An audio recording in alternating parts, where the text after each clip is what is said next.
Some of you may not know who that was singing. That's actually Stephanie Pepin. She grew up in this church and is our graphic artist on staff. But she can paint a picture with her music as well. And we're so grateful for her and for Eric, who's helping out on guitar this morning. Let me read to us from the Gospel of St. Matthew. In the 8th chapter, this is about Jesus going to the other side of the Sea of Capernaum. When he arrived at the other side in the region of the Gadarenes, 2 demon-possessed men coming from the tombs met him. They were so violent that no one could pass that way. "What do you want with us, Son of God?" they shouted. "Have you come here to torture us before the appointed time?" Some distance from them, a large herd of pigs was feeding. The demons begged Jesus, "If you drive us out, send us into the herd of pigs." He said to them, "Go." So they came out and went into the pigs. And the whole herd rushed down the steep bank into the lake and died in the water. Those tending the pigs ran off, went into the town, and reported all of this, including what had happened to the demon-possessed men. Then the whole town went out to meet Jesus. When they saw him, they pleaded with him to leave their region. The word of God for the people of God. Thanks be to God. It manages to show up in 3 of the 4 Gospels, so it must be an important story, right? Now, there are a few differences between the accounts, just as there would be if you and I had witnessed something so dramatic and tried to tell others about it afterwards. Mark and Luke, for instance, both tell us this happened in the region of the Gerasenes. Matthew here says it was the region of the Gadarenes. Little geography lesson clears that up. Gadarenes refers both to the village of Gadara, about 5 miles southeast of the shore of the Sea of Galilee. It also denotes the surrounding region, which there was another little village called Gergesa, or Gerasa, which lay right on the shore itself. What's significant is that the whole region was a part of the Decapolis, that was the 10 Roman cities which had been built mostly on the eastern side of the lake, where Gentiles rather than Jews lived. So Gerasene, Gadarene, Gergesene, Listerine, it doesn't really matter. You could find them all in the same general region. More significantly, both Mark and Luke, though, tell us only about one man with an evil spirit, who says when he is asked by Jesus that his name is Legion, as in a Roman legion of 6,000 soldiers, meaning we are many. But Matthew suggests here that there were 2 such demonized men who lived in the tombs. We get that, I think. The old saying goes, misery loves company. So maybe only one of the men actually spoke that day. That's how the other Gospels chose to record it. Oddly enough, though, it's usually Mark's Gospel that is the most succinct and abbreviated in telling the story of Jesus. Here, it's Matthew's account. What matters in the end, though, that all 3 versions tell us that this man or these men in the tombs had a significant issue. It's one which, quite frankly, makes a lot of us modern folks a bit uncomfortable. For Matthew 8:28 tells us these men were demon-possessed. More literally, they were demonized. Demonizomai in the Greek. And really, what are we supposed to do with that? Especially living as we do in the 21st century. Now, some will say that when the Bible speaks about demons and possessions, it's just an archaic, ancient way of describing mental illness. There's some truth to that, I think. Only the irony, of course, is that At least based upon all the recent instances of violence that we've seen, we apparently don't seem any more equipped to deal with mental illness in our sophisticated time and culture than the people of the first century were. Because mental illness can indeed make some folks extremely violent or extremely hard to deal with just because they are so harsh and injurious to themselves and to others.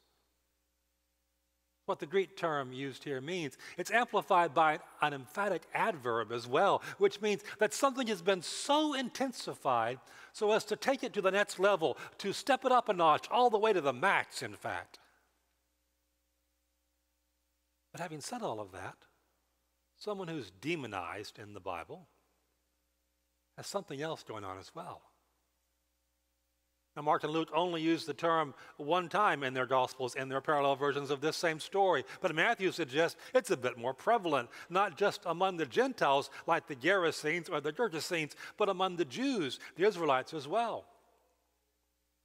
Matthew 4, for instance, we read that the people in Syria brought to Jesus all the sick and demon-possessed, in addition to those having seizures and the paralyzed, and Jesus healed them. Then earlier here in chapter 8 of Matthew, we read that Jesus healed many who were demon-possessed while staying at the home of Simon Peter in Capernaum on the Jewish side of the lake. In chapter 9, just after healing the daughter of the synagogue ruler, Jairus, who was in that same town, verse 32 tells us that another man who was demon-possessed and could not talk was brought to Jesus. And when the demon was driven out, the man who had been mute spoke. The crowd was amazed, said, nothing like this has ever happened before in Israel. Pharisees, on the other hand, said, it's by the prince of demons that he drives out demons.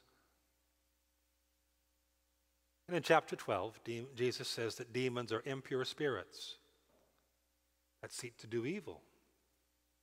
And then in Matthew 15, it's another Gentile who's involved. This time, the daughter of a Canaanite woman from the region of Tyre and Sidon. That's up in what is now Lebanon. A girl who was demon-possessed and suffered terribly. And in each of these instances, it appears that the person involved was not simply mentally ill, but that they were indeed tormented by a force outside of themselves. Clearly, that was the case with the two men who came out of the tombs to confront Jesus and his disciples, who, by the way, say absolutely nothing during this whole encounter.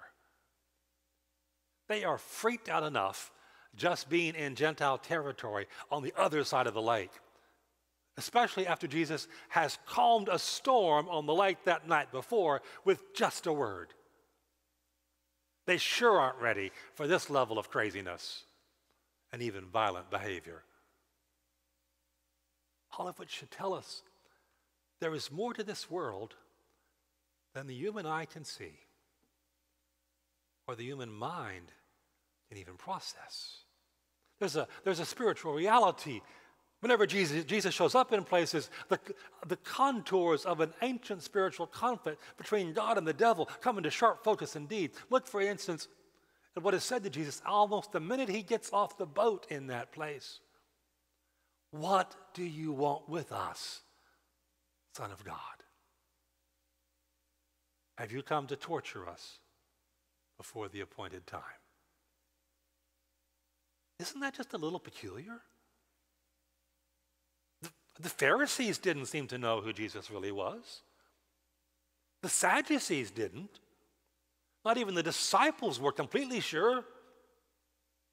But whoever it is that's speaking to Jesus that day calls him the Son of God.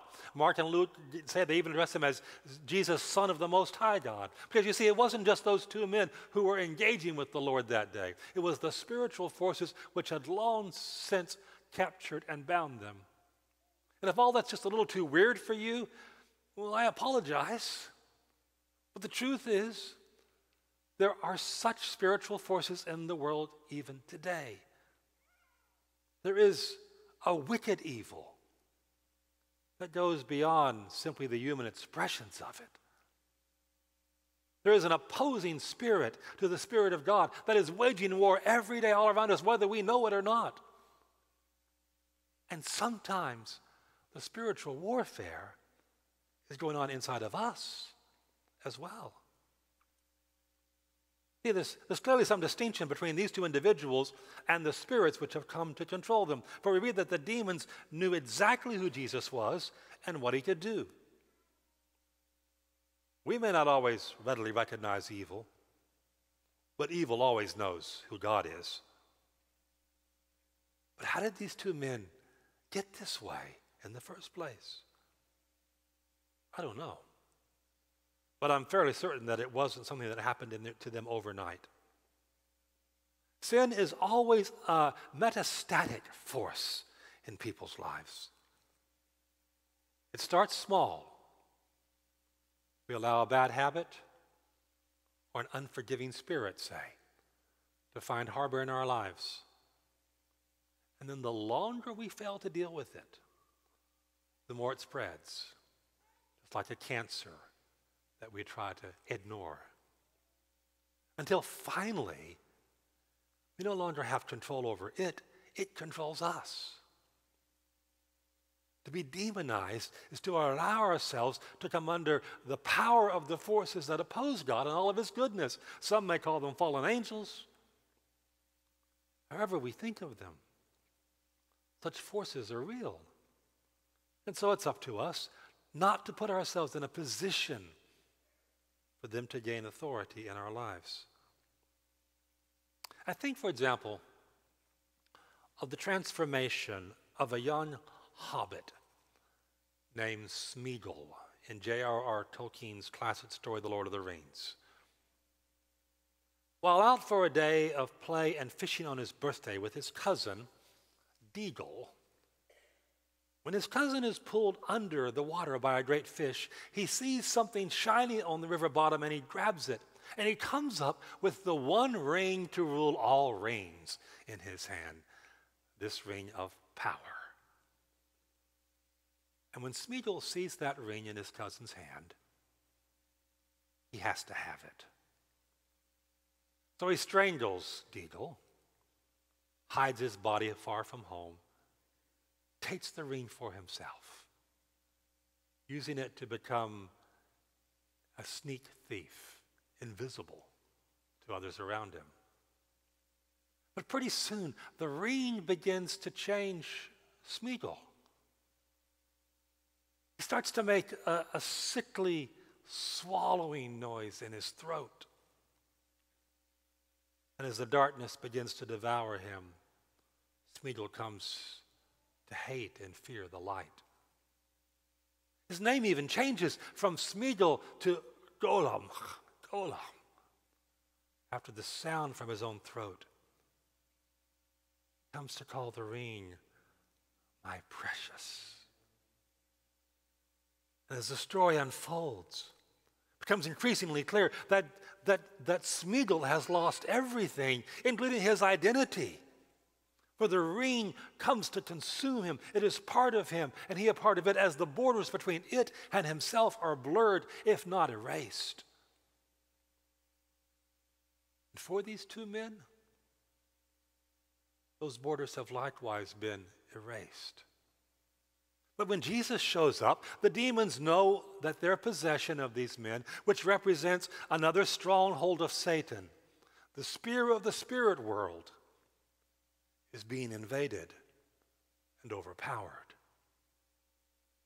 They have assumed Jesus is not supposed to confront them until the final days of mankind, the appointed time they call it, when they know Jesus will return in glory.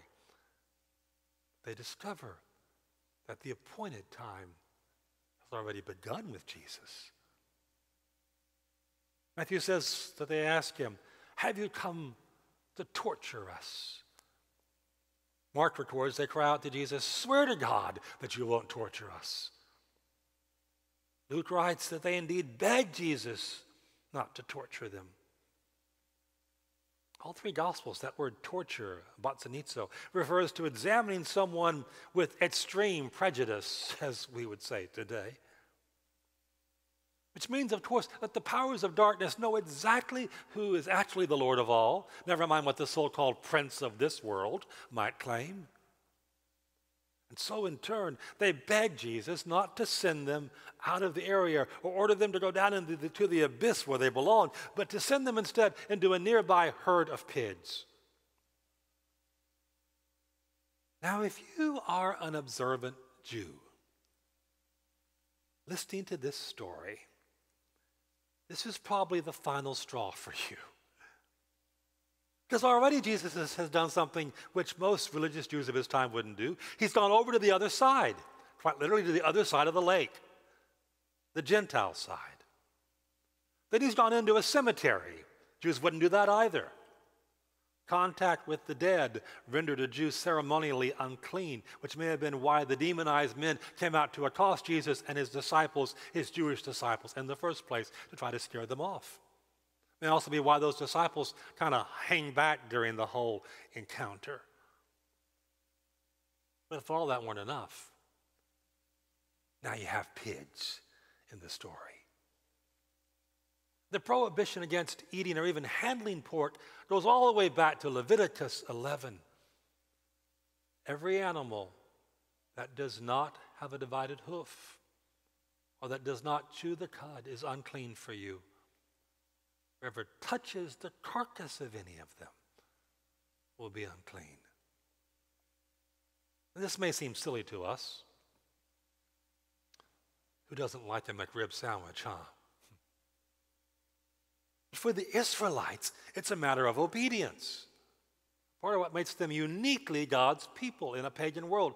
Pigs, or rather wild boar, feral hogs is what they really were the bottom feeders of the earth, who ate anything, including garbage and debris and humans.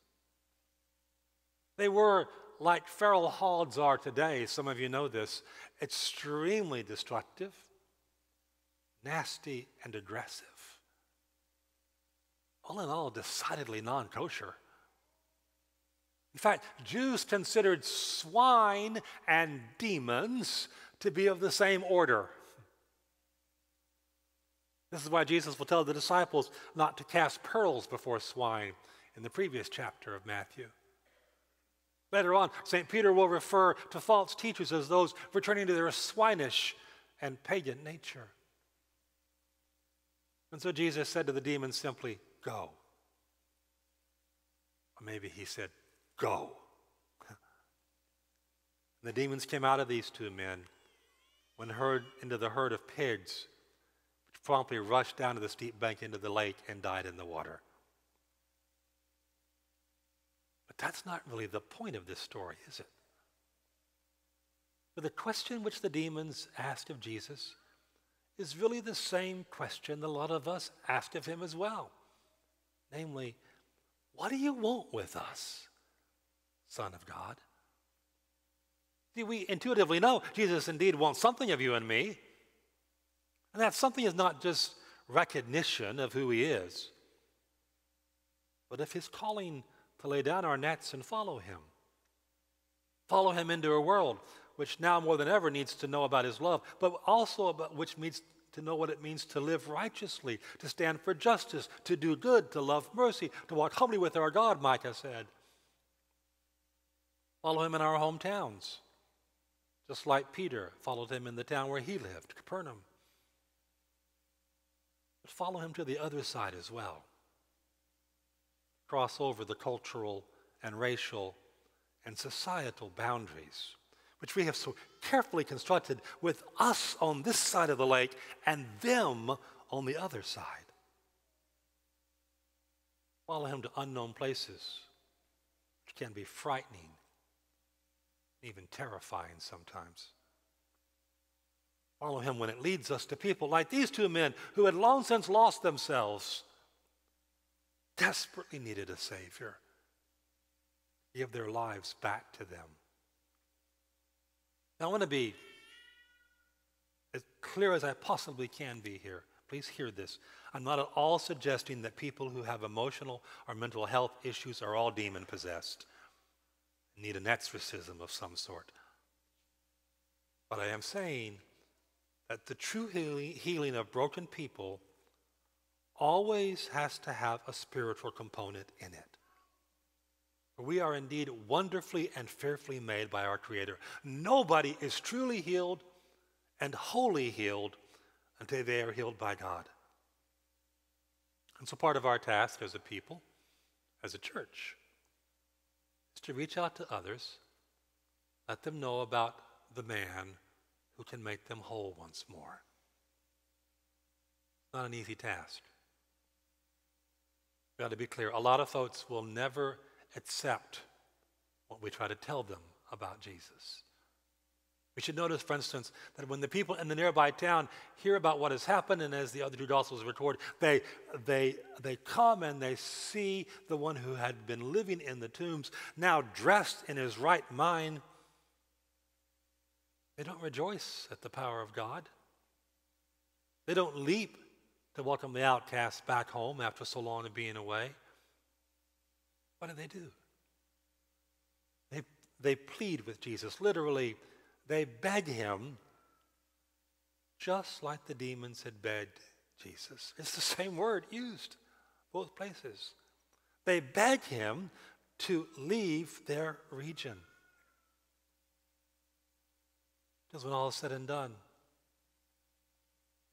they preferred the swine to the Savior.